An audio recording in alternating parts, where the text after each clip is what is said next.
এটা 7th অগস্টের একটা ভিডিও। ওইদিন আমার বার্থডে ছিল।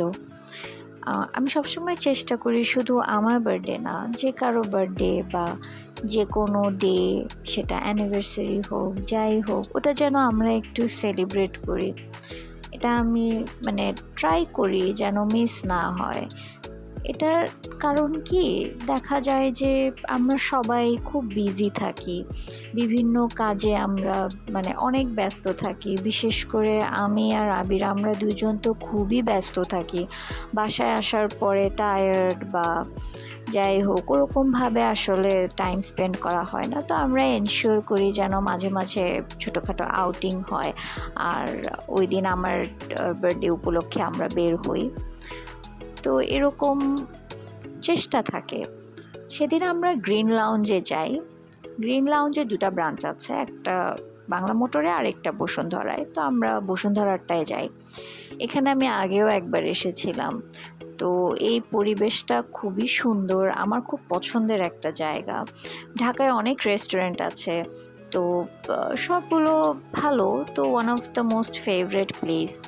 এখানে যে ঝর্ণার ছবি যেগুলো আছে এখানে, এখন তো আমি মিউট করে রেখেছি, শুধু আমার ভয়েসটা শোনা যাচ্ছে, কিন্তু ওখানে যখন আমরা বসেছিলাম এই আওয়াজটা, এই যে পানি পড়ার সাউন্ডটা, এটা এত ভালো লাগতেছিল। প্লাস আশেপাশের যে ভাইব, মানে গ্রিন, সুন্দর গাছ, এদিকে ছাদ, তারপরে পানির শব্দ, সব কিছু খুব ভালো ছিল। আর গতবার সায়ানও ছিল, কিন্তু এত ছোট তখন, ও কিছুই বুঝে না, ও কিছুই মনে করে না। তো ওর জন্য এখন এটা আবার নতুন প্লেস। ওকে আমরা মানে, এখন তো ও টোডলার, দৌড়াদৌড়ি করে, কোনো জায়গায় ও এক সেকেন্ডও বসে থাকে না। আমরা প্রথমে চেষ্টা করতেছিলাম যে ও যেন বেশি দূর না যায়, ওকে ধরতেছিলাম, আটকাচ্ছিলাম, মানে এটা ওটা, মানে একটু রেস্ট্রিক্টেড রাখার চেষ্টা করতেছিলাম, কিন্তু পরে দেখতেছি যে লাভ হচ্ছে না, কোনো লাভ হয় নাই। পরে ছেড়ে দিছি যে করুক, যা মন চায় তাই করুক। আর ওখানের যে স্টাফ যারা ছিল তারা এত কোঅপারেটিভ, ইট ওয়াজ ইমপ্রেসিভ। তারা বেশ ভালোই কোঅপারেট করছিল আমাদের সাথে। তো এই যে এখন আমরা কেক কাটি, কেক কাটার সময় তারা ওই হ্যাপি বার্থডে টিউন একটা মানে অন করে দেয়।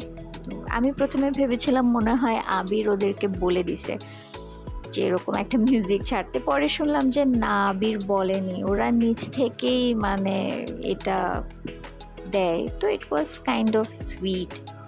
তো সায়ানকে যখন দিচ্ছিলাম, আমি আসলে খুব অল্প করে দিতে চাচ্ছি, কিন্তু ওকে মুখে কেক দেওয়ার সাথে সাথে ও খেয়ে ফেলতেছে। ও মিষ্টি খুব পছন্দ করে। আমি চেষ্টা করি যত সম্ভব কম দেওয়ার, কিন্তু এগুলো আসলে আমি জানি না, মানে মেনটেন করা খুব ডিফিকাল্ট। তো আমাদের খাবার চলে আসে। এখানে আমরা একটা ক্যাশনাট সালাদ আর দুটো মেইন কোর্স অর্ডার করি। স্টার্টার ডেজার্ট তেমন কিছু দিই নাই। এটা ইউজুয়ালি এখানে বাফেট থাকে, ওই দিনটাতে কোনো কারণে বাফেটটা অফ ছিল।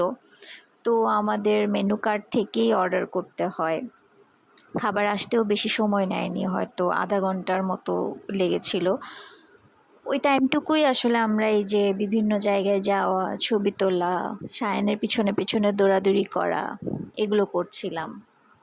তো এখানে একটা মানে ওর সাথে একটা ছবি নেয়ার এত চেষ্টা করলাম, কিন্তু সে কোনোভাবেই স্থির থাকতেছে না। উপরে যাওয়ার সময় ওকে অবশ্য আমি কোলে নিয়ে নিই, কারণ সিঁড়িটা একটু ন্যারো ছিল। তো আমার মনে হচ্ছিল এটা ওর জন্য রিস্কি, ওকে এখানে মানে কোলে নিয়ে নেওয়াটাই সেফ। তো আবির এই যে পাশের এগুলো একটু ক্যাপচার করতেছিল। এখানে আমি আবারও বলবো, এই ঝর্ণার সাউন্ডগুলো আমার মনে হয় রাখলে ভালো হতো, কিন্তু আমরা বিহাইন্ড দ্য সিন এত বেশি কথা বলতেছিলাম, এত কিছু বলতেছিলাম, ওগুলো আসলে আপলোড করা সম্ভব না। তো এর জন্য মানে মিউট করে দেওয়া লাগছে। তো পরে আবিরও উপরে চলে আসে। এটা হচ্ছে ওদের মানে রুফটপ বলতে পারি। এখান থেকে ভিউ এত সুন্দর, মানে পুরো ঢাকা সিটি এখান থেকে অলমোস্ট দেখা যায়। রাতের ভিউটা তো মানে অসাধারণ, খুবই সুন্দর। এখান থেকে ৩০০ ফিট, ৩০০ ফিটের রাস্তা তো আমরা সবাই জানি যে এটা মানে অনেক সুন্দর। মানুষ ওটাকে একটা ট্যুরিস্ট প্লেস বানায় ফেলছে। কিন্তু মানে আসলেই ভালো লাগতেছিল। আমার মনে হচ্ছিল যে আমি একদিন দিনের বেলা এসেও এখানে ভিউটা এনজয় করব। কিন্তু দেখা যাক আসা হয় কিনা। আই এম শিওর দিনের বেলায়ও খুব ভালো লাগবে। আমরা বেশ এনজয় করতেছিলাম। সায়ান কিছুই বুঝতেছিল না। কিন্তু তারপরও আমরা মানে বড় হলে ওকে ভিডিও দেখাবো। দেখো তোমাকে আমরা কত সুন্দর, সুন্দর জায়গায় নিয়ে গেছি। তো এই ভিউটা আসলে মানে এখান থেকে নামতেই ইচ্ছে করতেছিল না। তখন আ কয়টা ৯টা না ৯:৩০, ৯টা মনে হয় বাজে। তো লেট হয়ে যাচ্ছিল। আমরা চাচ্ছিলাম যে একটু বাসায় আর্লি চলে যেতে পারলে ভালো।